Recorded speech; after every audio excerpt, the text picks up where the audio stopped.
Bienvenue de nouveau pour cette dernière intervention individuelle de la journée.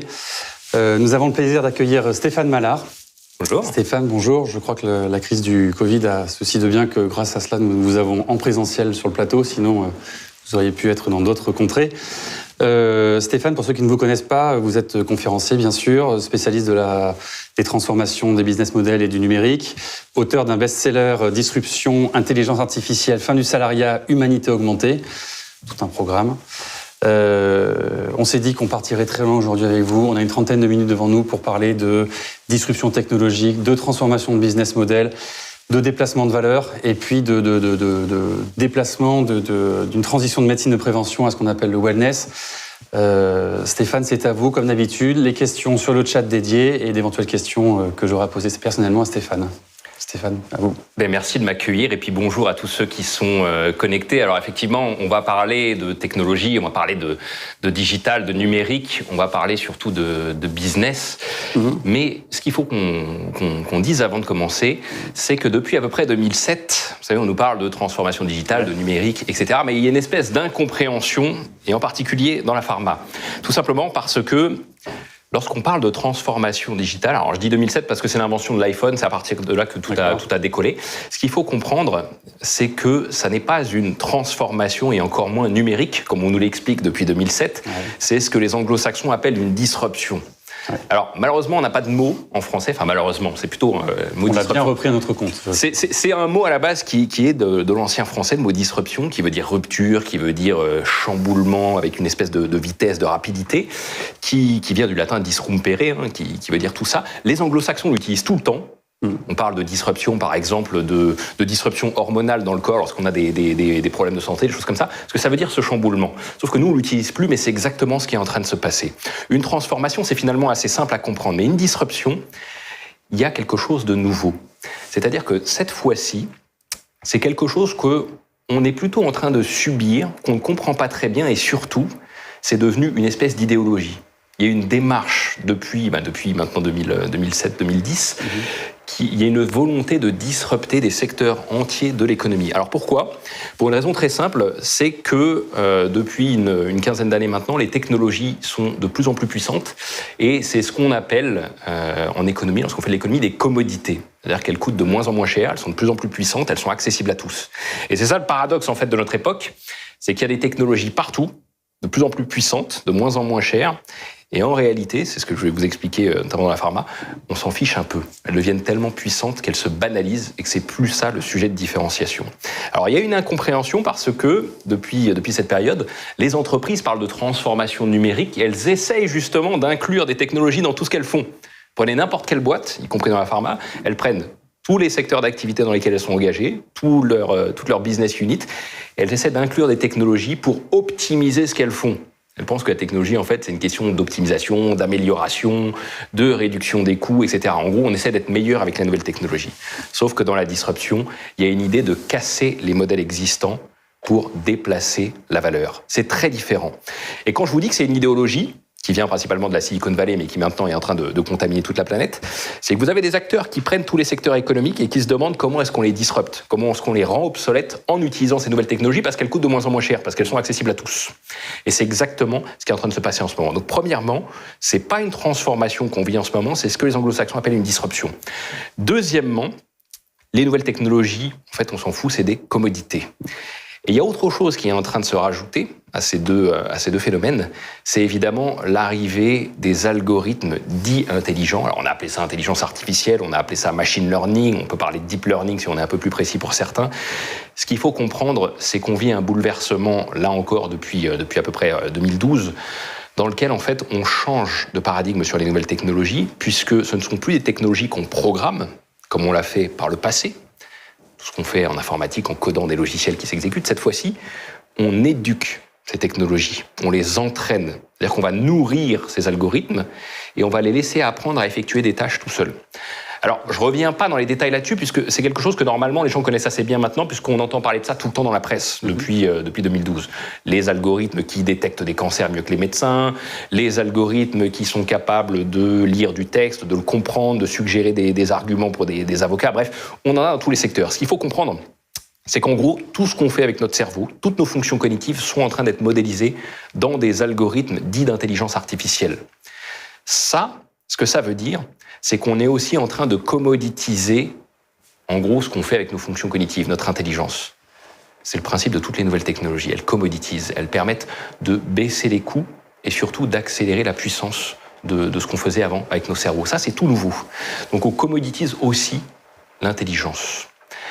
Là où les entreprises font une erreur, c'est que là aussi, elles sont en train d'essayer d'inclure ces nouvelles technologies pour mieux faire ce qu'elles faisaient avant, pour optimiser leur processus avec des algorithmes dits d'intelligence artificielle. Ce que ça veut dire, c'est qu'en gros, ce qui avait de la valeur hier n'a plus de valeur dans le monde dans lequel on entre. Et ça, les entreprises ont beaucoup de mal à le voir. Et casse le modèle. Comment ? Et ça casse le modèle, du coup. Absolument. Dans le monde d'hier, si vous voulez, la connaissance avait de la valeur et l'expertise avait énormément de valeur. Pourquoi ? Parce que c'est très complexe, parce que ça nécessite de l'intelligence, de la connaissance, des études, des diplômes, ce que vous voulez. C'était quelque chose d'assez rare. Aujourd'hui, la connaissance, ça ne vaut plus rien. Les informations sont disponibles en ligne, elles sont structurées, elles sont alimentées, etc. Si vous vous débrouillez bien sur n'importe quel sujet, sur Google, vous pouvez trouver toutes les informations, les connaissances que vous voulez, même si vous n'êtes pas médecin ou technicien ou ce que vous voulez, dans tous les domaines. Ça devient exactement la même chose avec l'intelligence. Ce qui veut dire que l'intelligence se commoditise aussi. Autrement dit, la valeur se déplace sur autre chose. Et comme je vous disais au début, les enjeux de disruption, ce n'est pas de faire mieux, c'est de se demander où va être cette valeur. Parce que dans la Silicon Valley, ces acteurs qui cherchent à disrupter tous les secteurs, qu'est-ce qu'ils font ? Ils prennent tous les cœurs de métier qui rapportent de l'argent dans les secteurs qui les intéressent et ils se demandent comment est-ce qu'on prend cette valeur, on la rend obsolète pour aller capitaliser sur de la valeur ailleurs. Alors, les disruptions, mine de rien, on en connaît quelques-unes. Celle que la plupart des gens connaissent certainement par cœur, mais qu'il faut vraiment avoir à l'esprit, c'est celle de Kodak. Mais la plupart des gens, ils la connaissent pour la mauvaise raison. Ils savent très bien que, la plupart du temps, on raconte tout le temps l'histoire. Kodak, c'est eux qui inventent, vous savez, l'appareil numérique. Vous avez un ingénieur chez eux, d'ailleurs, qui s'est fait virer parce qu'il n'a pas réussi à pousser le projet. Quand le projet a été présenté, on disait, oui, mais la ménagère de moins de 50 ans ne voudra jamais prendre des photos numériques, c'est trop compliqué. Vous vous rendez compte, elle ne sait même pas utiliser un magnétoscope. Donc, mépris de l'utilisateur. Et Kodak est mort à cause de ça. Qu'est-ce que ça veut dire ? Ça veut dire que Kodak, ils auraient dû accepter de tuer leur vache à lait, tuer ce qui leur faisait gagner de l'argent. Kodak, leur business model, c'était d'imprimer les photos. Souvenez-vous, le business model, c'était les gens viennent amener leurs pellicules, ils impriment leurs photos et on gagne de l'argent avec ça. Quand l'appareil numérique est arrivé, ils ont essayé de préserver ce business model et ils disaient aux gens, je ne sais pas si vous vous souvenez, ils ont cherché des cas d'usage. Ils disaient aux gens, venez dans les boutiques avec l'appareil numérique, avec la carte mémoire et on imprime vos photos. Autrement dit, ils ne créent toujours pas les appareils numériques, ils impriment les photos parce que c'est ça qui gagne de la valeur. Ils auraient dû tuer ce business-là et inventer Instagram ou Facebook ou que sais-je, tous les endroits où on partage des photos. Parce que les gens, ils ne les impriment plus, ils les regardent sur leur device. Et vous voyez l'enjeu, c'est de tuer son business pour aller chercher de la valeur ailleurs. Et ça, la plupart des boîtes, elles ne sont pas prêtes à le faire. Comment on transpose ça à l'industrie pharmaceutique, du coup ? Alors, je vais y venir, mais avant, je voudrais vous parler d'un autre cas que vous connaissez peut-être. C'est celui de Netflix. Ça, c'est très intéressant parce que ça rejoint la pharmacie. Netflix, je ne sais pas si vous connaissez le business model, au départ, ils envoyaient des DVD par la poste. Très gros business, grosse rentabilité, etc. Du jour au lendemain, le patron, il arrête le DVD par la poste parce qu'il se dit, on va faire du streaming, on va faire de la vidéo en ligne. Quand il dit ça, évidemment, il s'est pris tous les actionnaires sur le dos qui lui ont dit, non mais ça n'a pas de valeur, il faut qu'on fasse autre chose, on va continuer à faire du DVD, on va inventer autre chose. Il a dit, si, on va faire du streaming et je vous annonce un autre truc, ça vaudra 0. Rappelez-vous ce que je vous ai dit juste avant. Le streaming, c'est devenu aussi une commodité. Bien sûr. Très puissant, accessible à tous. Pourquoi ? Parce que tout le monde le fait. C'est la norme aujourd'hui. Sauf qu'il leur a dit, on va déplacer la valeur. La valeur de Netflix aujourd'hui, c'est une expérience exceptionnelle. Et vous allez voir que ça va concerner la pharma. C'est un algorithme de recommandation qui connaît parfaitement l'utilisateur pour lui suggérer ce qu'il veut. Et c'est maintenant de la production de programmes qui va tuer tous les producteurs de programmes traditionnels, y compris les journaux télévisés, demain les chaînes éducatives. Le futur de Netflix, c'est l'éducation. Parce que regardez ce qui se passe. On a des effets avec la disruption de ce qu'on appelle en anglais « winner takes all », le gagnant prend tout, des effets de concentration monopolistique avec une prime à celui qui est un peu meilleur que les autres et qui l'accélère et qui le rend encore meilleur. Ce qui va se passer demain, c'est que les meilleurs professeurs au monde dans chaque domaine seront filmés mis en scène, monté de qualité exceptionnelle, mis sur Netflix, traduit dans toutes les langues. Et donc tous les étudiants concernés par cette matière apprendront sur Netflix avec ce professeur. Et ce qui va se passer, c'est un peu comme avec l'université, vous aurez des chargés de cours, des TD dans toutes les localités dans le monde entier, qui rencontreront les élèves en physique pour faire des travaux pratiques, etc., qui auront été certifiés par la méthode du prof qui aura été sur Netflix, parce que ce sera le meilleur au monde, il saura le mieux enseigner, le storytelling, être pertinent, etc. Concentration de valeur. Le gagnant prend tout parce qu'il y a une expérience exceptionnelle et qu'en plus, c'est le meilleur. Mais regardez bien ce qui se passe. Le patron de Netflix, il a déclaré il y a quelques années que le futur du divertissement, ce serait plus de regarder un film, ce serait d'aller dans le film. Et quand il dit ça, en fait, il ne pense pas à des nouvelles technologies. Vous savez, les casques de réalité augmentée, toutes ces choses-là. Il ne pense pas du tout à ça. Il pense à des pilules hallucinogènes qui vous enverront dans un film, etc., sans danger, validées par les médecins, etc. Qu'est-ce qu'il veut dire par là? Évidemment, il y a un peu de provoque parce que c'est des mecs de la Silicon Valley. Mais regardez bien ce qui est intéressant. C'est qu'il est en train de dire que la disruption de son secteur, elle viendra peut-être du secteur pharmaceutique. Autrement dit, la pharmacie, qui crée des médicaments, des traitements, etc., peut-être que demain, elle ira sur d'autres formes de substances qui agissent sur le corps. Dans le cas de Netflix, c'est du divertissement, mais on peut imaginer que le modèle s'étende à beaucoup d'autres choses. Et vous savez, c'est pas que de la provoque. Vous avez des gens comme Peter Thiel, le fameux capital risqueur. Vous avez aussi des gens comme Tim Ferriss qui ont investi massivement dans des sociétés de développement des substances hallucinogènes pour guérir des pathologies mentales. Parce qu'on sait que ça marche très bien aujourd'hui. Là où je veux en venir, c'est que vous avez des gens qui viennent de la tech, du capital risque, qui sont en train de faire une incursion dans le secteur pharma, avec des gros capitaux, parce qu'ils savent très bien ce qu'ils font, guérir des pathologies et ensuite aller sur du divertissement. Là où je veux en venir, c'est que la disruption, elle vient toujours en dehors du secteur qui est concerné par la disruption. Et alors là, il faut revenir à ce que disait Marc Andreessen, vous savez, fondateur de Netscape, capital risqueur très connu, etc. Il avait dit, en 92, si ma mémoire est bonne, dans le New York Times, vous retrouvez l'article, il avait dit « Software is eating the world ». Le logiciel dévore le monde. Ceux qui maîtrisent la couche logicielle dans toutes les industries maîtriseront la chaîne de valeur. Là, on peut rajouter autre chose aujourd'hui. On peut dire ceux qui maîtriseront les algorithmes maîtriseront toute la chaîne de valeur. L'enjeu pour le secteur pharma, ce sera peut-être plus du tout de continuer à créer des traitements, à les tester, etc., à les produire. Ce sera peut-être de travailler avec des nouvelles technologies, ils vont les concevoir, et ensuite de les commercialiser. Sauf que où sera la valeur? Qui sera capable de maîtriser ces algorithmes? Les géants du numérique aujourd'hui, les Google, les Facebook, l'Amazon, ceux qu'on cite tout le temps, ce sont les seuls aujourd'hui qui sont capables de créer des algorithmes d'intelligence artificielle. J'insiste là-dessus, parce que vous avez plein de boîtes, notamment des startups dans le monde entier, ou des universités qui vous disent qu'elles sont capables de faire ces algorithmes, c'est faux.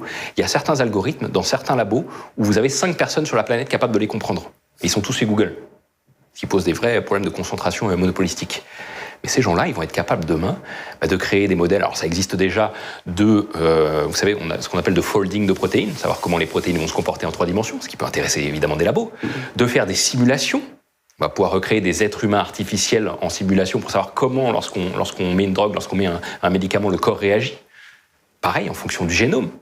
Sur l'analyse du génome, je vous passe toutes ces choses-là dont on a beaucoup parlé. Autrement dit, la valeur viendra de l'analyse de la data et de la capacité, en gros, à streamliner toute cette analyse. Et ce sont ceux qui maîtriseront ces algorithmes qui capteront la valeur. Mais il y a autre chose qui peut concerner la pharma.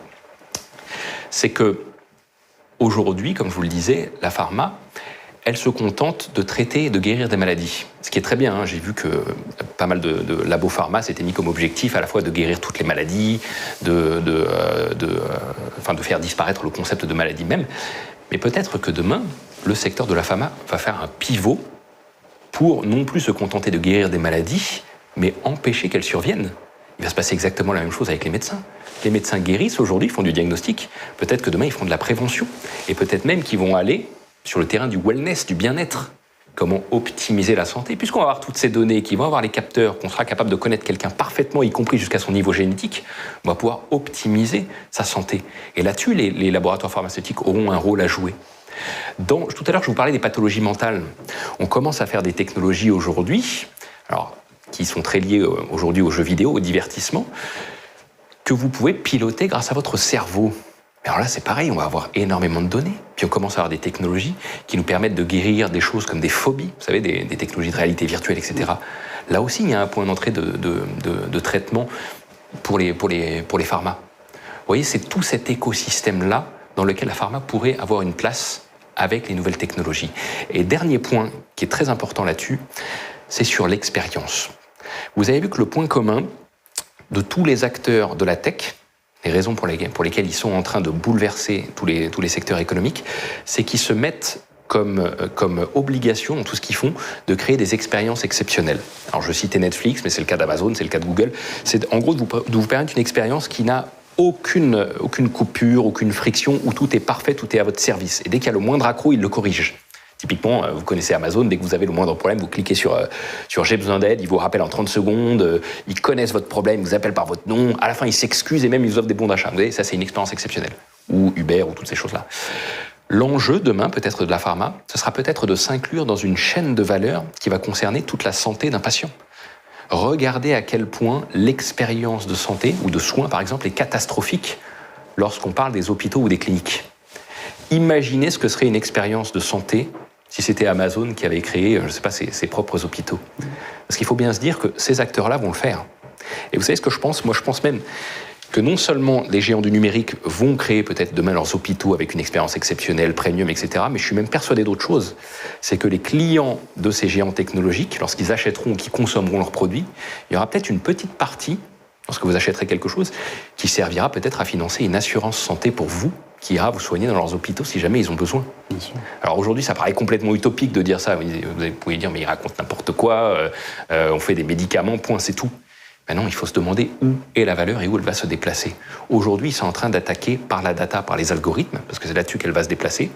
Demain, le risque, c'est que les pharma soient dépendants de ces gens qui ont les technologies, qui ont les algorithmes, et qui sauront leur dire exactement quel médicament il faut créer, les manières de le tester, les probabilités de réussite, etc., y compris ces probabilités de réussite financière, et d'en être dépendants. Et la chaîne de valeur va progressivement se déplacer là-dessus. Mais une fois que vous avez toute la connaissance client, et en plus la modélisation des médicaments, de leurs tests, etc., vous pouvez élargir le spectre de l'expérience du diagnostic, concernant le médecin, aux soins, ce que je disais sur les hôpitaux, les cliniques, toutes ces choses-là, et peut-être demain sur d'autres choses, comme je le disais, sur le bien-être, la prévention, toutes ces choses-là. On va passer d'un monde qui était un monde de traitement à un monde de prévention. Je vous disais, c'est le cas des médecins, mais il faut imaginer qu'on puisse aller encore beaucoup plus loin. Regardez ce qu'a déclaré le patron de Facebook, Mark Zuckerberg, il y a 3-4 ans maintenant. Il a dit qu'avec l'intelligence artificielle, on avait le potentiel de guérir toutes les maladies avant la fin du siècle. Il sait ce qu'il dit, hein. Il sait dans quoi il s'engage lorsqu'il dit ça. Et encore une fois, ce sont ceux qui maîtrisent ces algorithmes qui ont les capacités de le faire. Alors ça a l'air complètement fou, ce monde dans lequel on entre, mais en fait, c'est simplement la combinaison, comme je vous le disais, à la fois d'algorithmes de plus en plus puissants, de moins en moins chers, de données qui nous permettent de tout savoir, et surtout, le fait que dans le mindset de ces gens-là, il n'y a absolument plus aucune limite. Imaginez un peu le monde dans lequel on entre. Il ne faut pas en avoir peur, c'est simplement un changement de paradigme comme un autre qu'on est en train de vivre et qui concerne absolument tous les secteurs sans exception.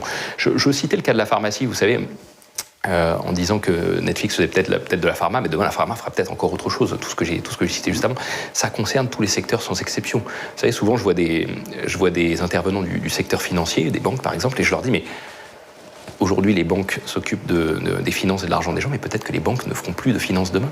Peut-être qu'une banque, ce sera un coffre-fort de données si on ne fait pas confiance à ces géants du numérique. Vous voyez, l'idée, c'est de se demander où est la valeur et comment est-ce qu'on la déplace, quitte à se tirer une balle dans le pied, ce qui nous fait gagner de l'argent aujourd'hui. Alors, il y a une manière pour les acteurs, notamment les acteurs de la pharma, pour essayer d'anticiper un peu ces disruptions et de se demander où va se déplacer la valeur. C'est une espèce d'astuce qui est utilisée par Peter Thiel, que je citais tout à l'heure, vous savez, fondateur de PayPal, Capital Risker, etc. Peter Thiel, il investit dans beaucoup de startups. Et à chaque fois qu'il rencontre des fondateurs, il veut évaluer leur vision. Il veut voir à quel point ces gens-là sont des visionnaires. Et il leur pose une question. Il leur dit « Qu'est-ce que vous pensez être vrai que la plupart des gens pensent être faux ?» Je répète, qu'est-ce que vous pensez être vrai que la plupart des gens pensent être faux ? En gros, il veut savoir qui est capable d'avoir raison contre tout le monde et avant tout le monde, y compris jusqu'à être traité de fou. Mais là, ça s'appelle être contrarien dans la Silicon Valley. Parce qu'ils savent que les contrariens, ça fait des visionnaires de génie comme les Steve Jobs et les Elon Musk et tous ces gens-là. Quand il arrive à les récupérer, justement, il investit dans ces sociétés. Quand on se pose cette question, on peut avoir une idée d'où se déplace la valeur de notre business. Quand je vous disais qu'il n'y avait aucune limite, vous avez entendu dernièrement les propositions d'Elon Musk, c'est de connecter directement nos cerveaux aux machines. Alors ça non plus, c'est pas de la science-fiction, ça paraît complètement fou aujourd'hui, c'est vrai que c'est encore un peu de R&D, de prototypage, etc. Mais c'est des choses qui vont devenir des réalités, parce qu'il faut bien se dire un truc, l'idéologie de ces gens-là, c'est l'idéologie transhumaniste, c'est de rendre l'être humain immortel, c'est de guérir toutes les maladies, etc. Mais quand vous y pensez, ce qu'il faut comprendre, c'est la finalité de la vie finalement. Quand vous comprenez que notre vie, c'est uniquement des expériences, si on se place d'un point de vue philosophique, de la phénoménologie, autrement dit, tout ce qui se passe dans notre esprit, lorsqu'on comprend que notre vie n'a lieu que dans notre cerveau, que ce sont des neurones qui s'allument de notre naissance à notre mort en séquence, eh bien on va pouvoir jouer avec notre expérience. On va avoir des technologies qui allument nos neurones les uns après les autres pour nous faire vivre des choses. Et là encore, peut-être qu'il y aura un espace pour les professionnels de la santé comme la pharmacie, parce qu'ils connaîtront à un moment très bien le cerveau, et en particulier avec les données des gens qu'ils auront, pour savoir comment stimuler ces neurones, comment nous faire vivre des expériences. Et puis on aura, comme je vous disais, une convergence avec de la santé, du divertissement, peut-être de l'éducation, de l'expérience au sens large. C'est vraiment l'apogée d'une expérience exceptionnelle de tous les individus qu'on est en train de vivre en ce moment avec ces nouvelles technologies. Et est-ce que ces acteurs ont fait la démonstration que la finalité est toujours celle du bénéfice du patient au patient ? Alors, vous savez, ça c'est difficile à dire, pour une raison très simple, c'est que toutes les technologies ou produits ou services, tout ce que vous voulez, leur finalité, elle dépend que de l'intention de ceux qui les conçoivent. Et ça, généralement, vous ne le savez pas à l'avance. Sinon, on n'aurait jamais eu de dictature ou quelque chose comme ça. Absolument. Ce qui est vrai, là, si vous voulez savoir quelle est l'intention de ces gens-là, ce qu'il faut faire, c'est lire leur biographie. Et alors là, vous avez des indices assez intéressants. Je vous encourage à le faire. Et là, vous verrez qu'il y a des différences très notables chez ces géants du numérique qui conçoivent ces technologies. Facebook est très, très différent des gens de chez Google. C'est absolument fascinant. Je ne vous dis pas lequel est plus evil que l'autre, démoniaque que l'autre, parce qu'il y en a un qui a vraiment, à mon avis, une ambition de transformer l'humanité, de l'améliorer, de guérir les maladies, etc. Et un autre qui veut faire du business. Je ne vous dis pas lequel, mais quand vous regardez les biographies, c'est très clair. Ok. Est-ce que quand ce que vous dites est passionnant, est-ce que quand on réfléchit un petit peu de façon large, est-ce que c'est pas aussi une histoire de confiance ?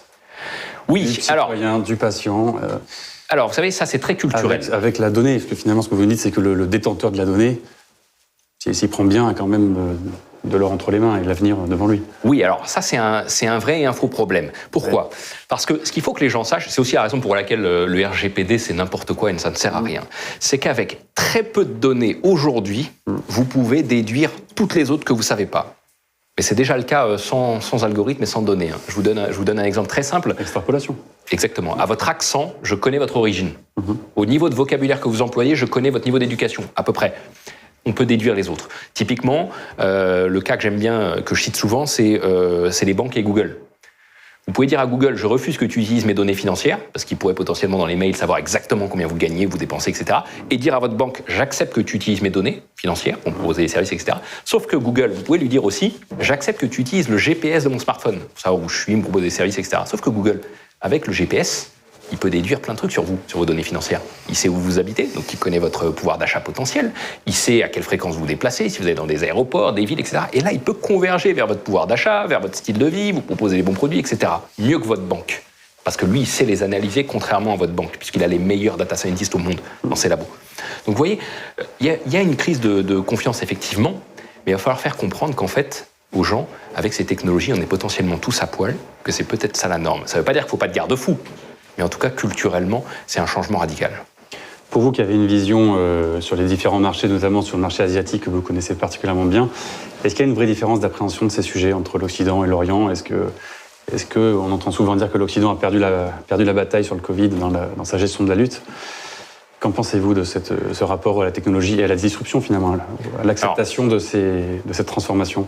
Alors là aussi, c'est très différent culturellement, parce que pour les Occidentaux, vous savez, on est plutôt anglo-saxons, individualistes, etc. C'est plutôt ça qui nous drive. Tandis qu'en Asie, ils accordent une importance considérable au groupe et à l'image perçue par le groupe. Moi, ce qui me fascine, c'est que les Asiatiques, je généralise, mais c'est quelque chose qu'on retrouve dans beaucoup de pays asiatiques, font très attention à l'image qu'ils dégagent, à ce qui sera perçu par l'autre. Le sentiment de honte, c'est quelque chose qui n'est pas acceptable en Asie. Et du coup, ils acceptent ces technologies de manière groupée et ils jouent avec parce qu'ils savent que c'est pour une amélioration du groupe en général.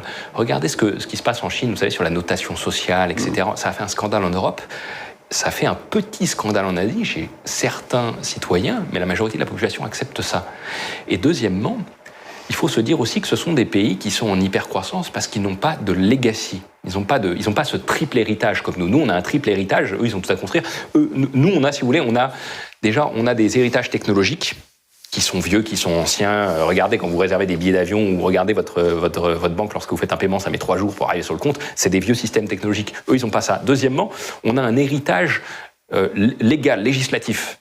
On a tellement de lois qu'on est obligé de recréer des lois par-dessus ces lois et du coup, ça fait un bordel monstre. Eux, ils partent d'une feuille blanche. Et troisièmement, évidemment, culturellement, puisque nous, évidemment, en Europe, ce qui nous caractérise encore plus en France, c'est qu'on est des trouillards. C'est un thème de mon prochain livre, c'est qu'on est des brillants trouillards. On sait beaucoup de choses, on connaît beaucoup de choses, et plus on connaît de choses, moins on prend de risques. D'où le principe de précaution, toutes ces choses-là. Ils n'ont pas du tout peur en Asie. Vous savez, Jack Ma, lorsqu'il est venu à Vivatech, il a dit « Mais qu'est-ce que vous foutez en Europe ? On vous attend sur les nouvelles technologies. » Et vous savez, ce qui me terrifie, c'est que lorsque vous regardez, alors notre CAC 40 en France, mais c'est valable pour toutes les boîtes européennes, on n'a que des boîtes du XXe siècle.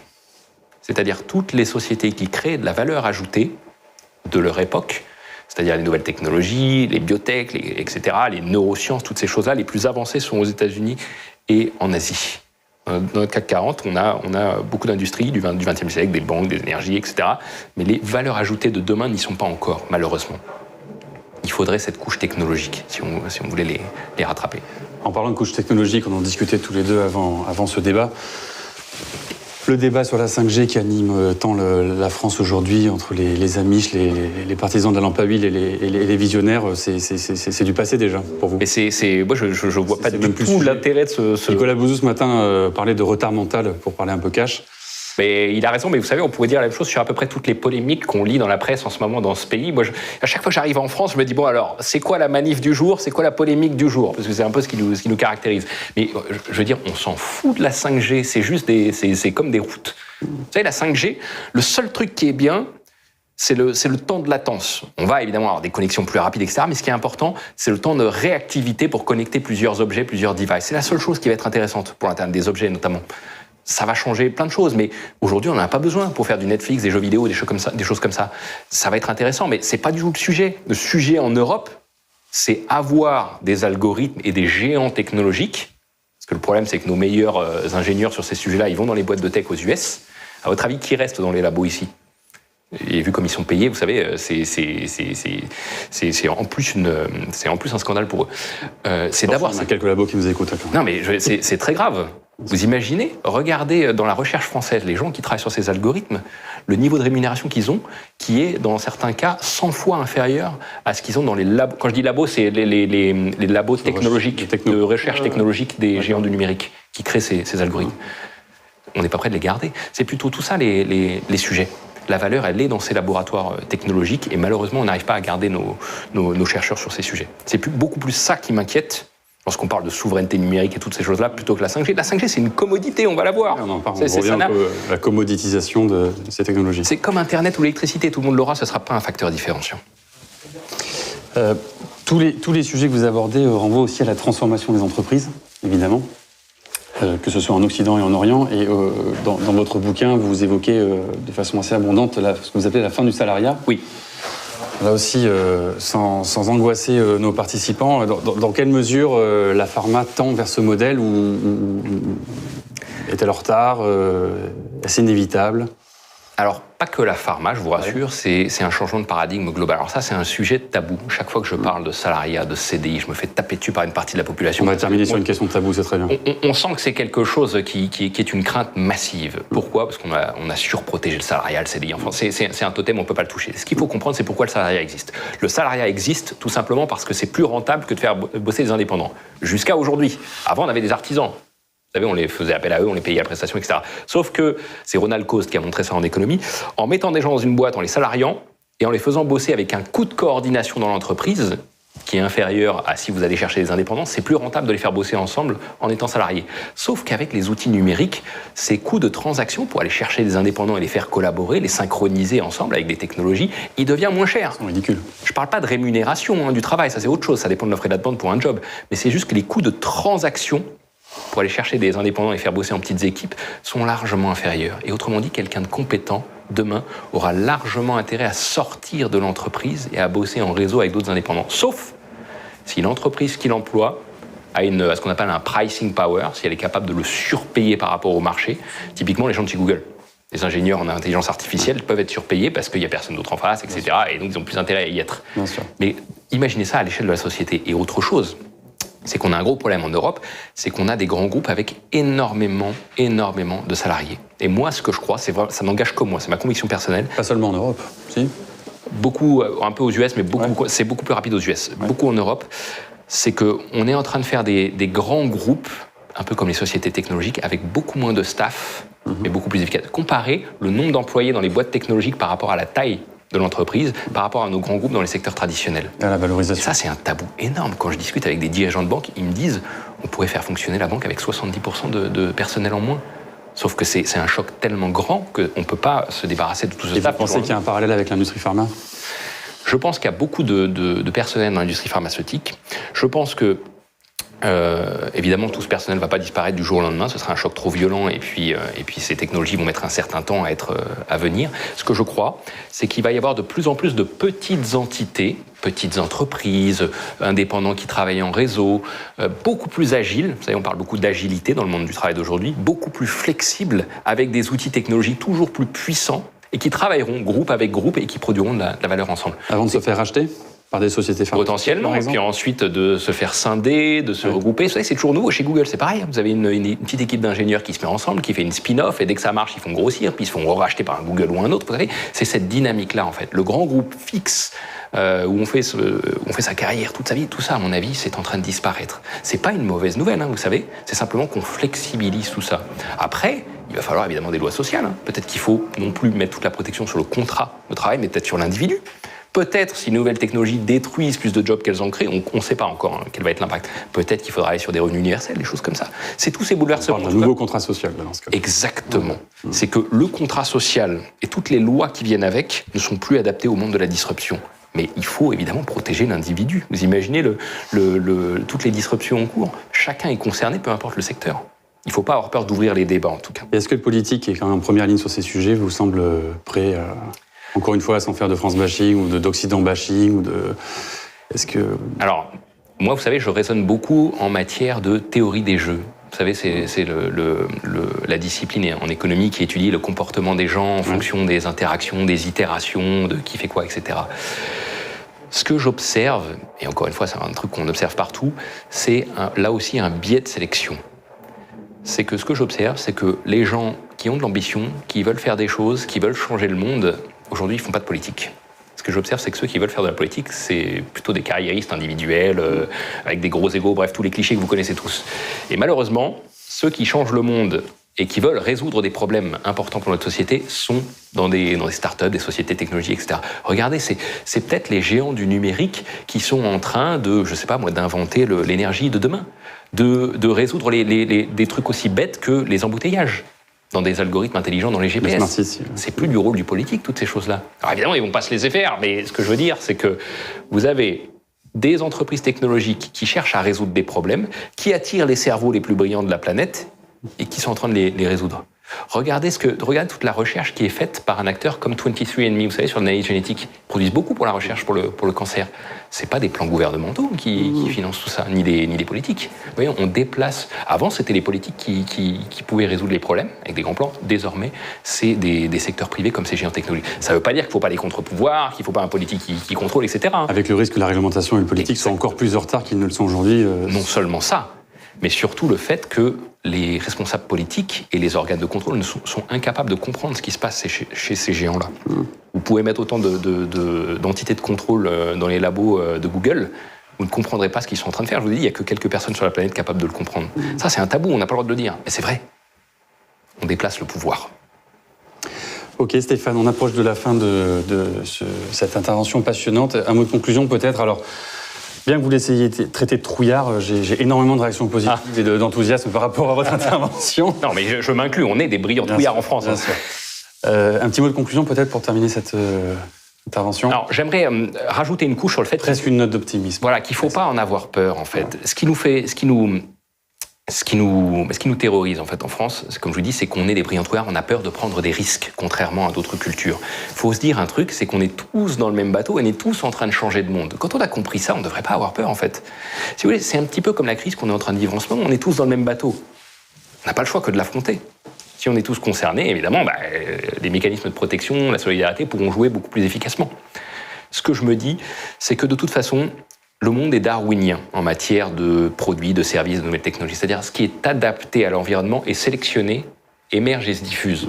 Autrement dit, tout ce que j'ai évoqué sur les nouvelles technologies, sur la pharma de demain, l'expérience exceptionnelle, si ça n'est pas adapté, ça n'émergera pas. Par contre, si ça crée de la valeur, ça émergera à condition, alors là c'est mon côté libéral qui parle, qu'on laisse faire le marché.